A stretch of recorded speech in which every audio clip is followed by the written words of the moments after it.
Mahasalama manao sary amin'izay zany aina. Aza tsy mijery télé aloha fa manao sary aina natondavana eto e. Sarina ina ilay atao?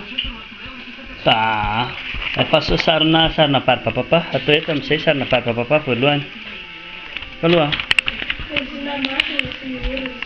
baribapapa aloha. Iny masony a, iny vavany a, iny lohany. Asivo tanana, asivo tanana.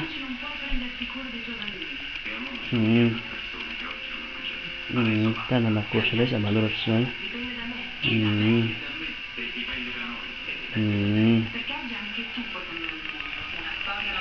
Dia asivo tongony.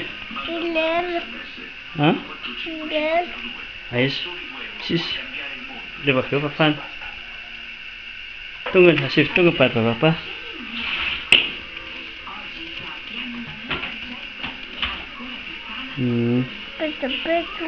Tongony be da be.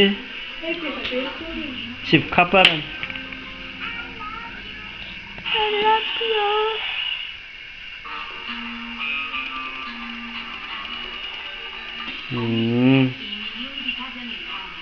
Be da be koa ny kapa zany satria be da be ny tongony.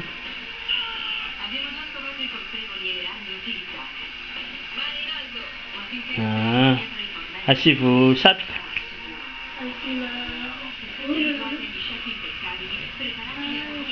Iny? Volony.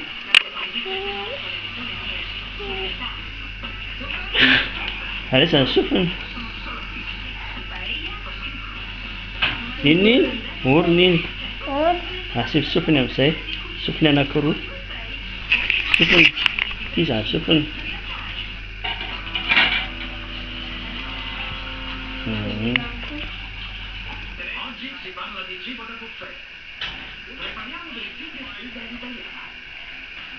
Sofiny ilany.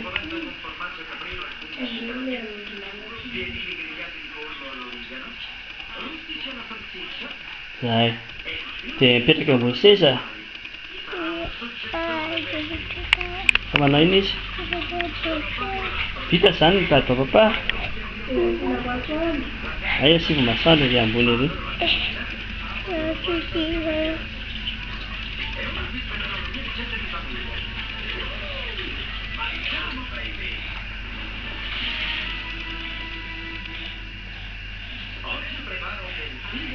Zay. Io ny tanin'ny aina, vitan'ny aina. Bravo i aina. Bravo, zesta kely efa atao bravo.